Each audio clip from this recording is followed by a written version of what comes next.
सत्ता में आज हम आपको दुनिया की सियासत में चल रहे उस संघर्ष से जुड़ा अपडेट बताएंगे।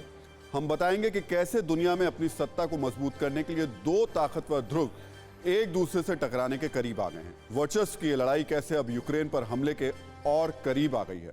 रूस और यूक्रेन से जुड़े इस विवाद में सबसे पहले हम आपको आज का अपडेट बता देते हैं। 20 के बाद हो सकता है हमला, रूस ने नहीं हटाए अपने सैनिक। तीसरा अपडेट यह है कि नाटो की बैठक होगी। चौथा अपडेट, रूस करेगा बैठक। और पांचवा अपडेट यह है कि एस्टोनिया में सैनिक बढ़ाएगा ब्रिटेन। छठी बात यह है कि पुतिन अधिकारियों पर कार्रवाई करेंगे। अब इन अपडेट्स को थोड़ा सा विस्तार से भी आपको बता देते हैं। पहला अपडेट यह कि एजेंसियों का कहना है कि रूस 20 फरवरी के बाद यूक्रेन पर हमला कर सकता है।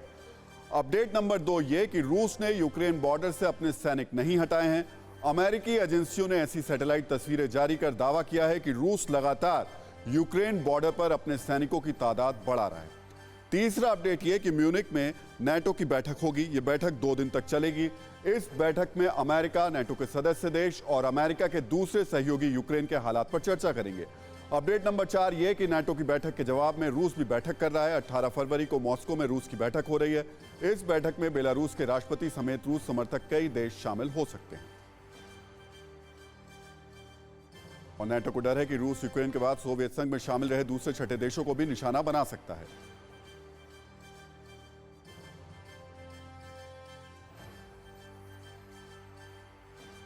और रूस यूक्रेन विवाद पर छठा अपडेट यह है कि मॉस्को से रूस के राष्ट्रपति पुतिन 16 फरवरी को यूक्रेन पर अटैक का प्लान लीक होने से नाराज हैं।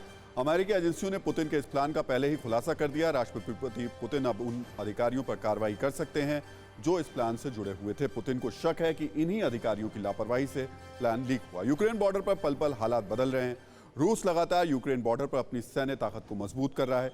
वहीं डोनबास में यूक्रेन पर हमले का आरोप लगा है। यानी अब यह तय है कि रूस का यूक्रेन पर अटैक कभी भी हो सकता है।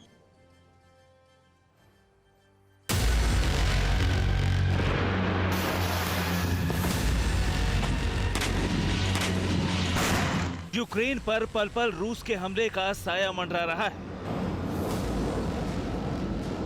हर बदलते वक्त के साथ भीषण जंग के सायरन का शोर तेज हो रहा है। युद्ध के अटकलों को हवा तब मिल गई जब रूस ने यूक्रेन की सेना पर रूस समर्थित 2 प्रांतों पर हमला करने का सनसनीखेज आरोप लगाया। रूस का दावा है यूक्रेन की सेना की ओर से लुहांस्क में नागरिकों पर फायरिंग की गई। 4 इलाकों में मोर्टार शेल और ग्रेनेड से आम लोगों पर अटैक किया गया। इसके अलावा डोनेट्स्क में भी यूक्रेनी सेना हमला कर रही है। यूक्रेन की आर्मी 120 mm के हेवी मोर्टार दाग रही है।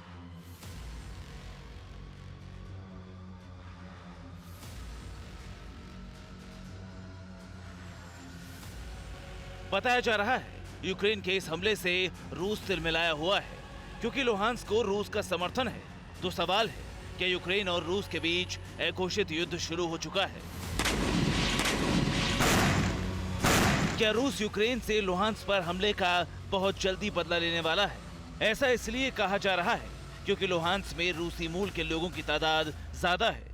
इतना ही नहीं, रूस की संसद ने चंद दिन पहले ही लुहांस्क को स्वायत्त प्रदेश के तौर पर मान्यता दी थी। अब इस प्रदेश पर हमले के आरोप के बाद यूक्रेन पर अटैक की आशंका इसलिए बढ़ गई है क्योंकि रूस लुहांस्क की सरकार की मदद के बहाने यूक्रेन पर अटैक करेगा। यूक्रेन पर रूस का अटैक कब होगा, इसकी नई तारीख भी सामने आई है। दावा किया जा रहा है कि रूस 20 फरवरी के बाद यूक्रेन पर हमला कर सकता है।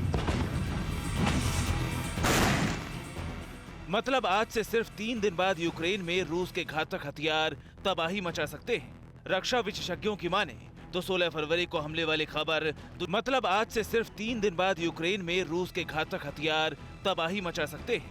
रक्षा विशेषज्ञों की माने तो 16 फरवरी को हमले वाली खबर दुनिया को भटकाने की कोशिश थी। नाटो भी यूक्रेन पर रूस के हमले की चेतावनी दे चुका है। नाटो की वार्निंग के बाद यूक्रेन में हाई अलर्ट है। फ्रंटलाइन पर बसे यूक्रेन के शहरों में वॉर ड्रिल हो रही है। युद्ध के अटकलों के बीच TV9 भारतवर्ष की टीम यूक्रेन के वॉर जोन में है। ये यूक्रेन की राजधानी कीव की तस्वीर है और हमारे पास जो जानकारी है उसके मुताबिक लगातार यूक्रेन की आर्मी की वॉर ड्रिल जारी है और खास तौर पर उन शहरों में जो कि फ्रंट लाइन पर हैं, जो कि बॉर्डर के पास बने हुए हैं, बसे हुए हैं, वहां पर लगातार यूक्रेन की आर्मी वॉर ड्रिल कर रही है।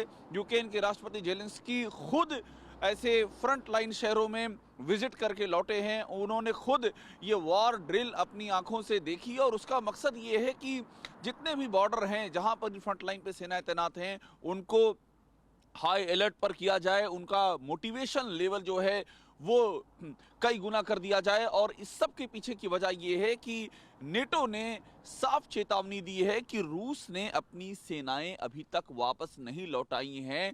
वहीं यूक्रेन बॉर्डर से रूसी सेना की वापसी के दावों को अमेरिका और ब्रिटेन ने छलावा बताया है। एक खुलासा ये भी हुआ है कि पिछले 48 घंटों में यूक्रेन बॉर्डर पर रूसी सैनिकों का जमावड़ा बढ़ा है। सैटेलाइट तस्वीरें भी सामने आई हैं, जिससे ये अंदाजा लगाया जा रहा है कि बेलारूस, क्रीमिया और पश्चिमी बॉर्डर पर सैन्य तैनाती बढ़ी है। रूस भले ही सैनिकों की वापसी का दावा कर रहा है, लेकिन बढ़ते तनाव से युद्ध की आशंका को खारिज नहीं किया जा सकता है।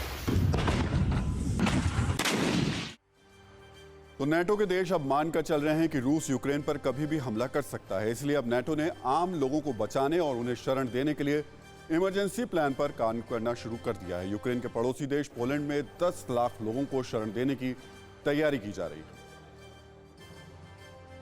रूसी हमले की दिनों दिन बढ़ती हुई संभावनाओं को देखते हुए नेटो ने इमरजेंसी प्लान तैयार किया है। और इमरजेंसी प्लान ये है कि जो पोलैंड है, यूक्रेन से सटा हुआ, जो कि नेटो का सदस्य देश है, वहां पर एक रिफ्यूजी एक्शन प्लान तैयार किया गया। यानी कि अगर रूस यूक्रेन पर हमला करता है, जिसकी संभावना अमेरिका और नेटो के देश लगातार व्यक्त कर रहे हैं, तो उस स्थिति में यूक्रेन के जो रिफ्यूजी हैं, जो शरणार्थी हैं, उनको पोलैंड में शरण दी जाएगी। और संख्या देखिए 10 लाख, जो जानकारी आ रही है 10 लाख यूक्रेन के शरणार्थियों को उस सूरत में पोलैंड में शरण देने की तैयारी है। और ये काम कितना युद्ध स्तर पर किया जा रहा है। अगले 48 घंटों में पोलैंड ने ये कह दिया है कि 48 घंटों में यूक्रेन के शरणार्थियों के लिए अस्थायी आवास तैयार किए जाएं 48 घंटों में। डेडलाइन देखिए। और ये इसलिए किया गया है क्योंकि मानना है नेटो के देशों का कि कभी भी अटैक हो सकता है, और अगर अटैक हुआ तो पहले से तैयारियां रखनी चाहिए। परवाह देश की, सोमवार से शुक्रवार रात 10 बजे TV9 भारतवर्ष पर।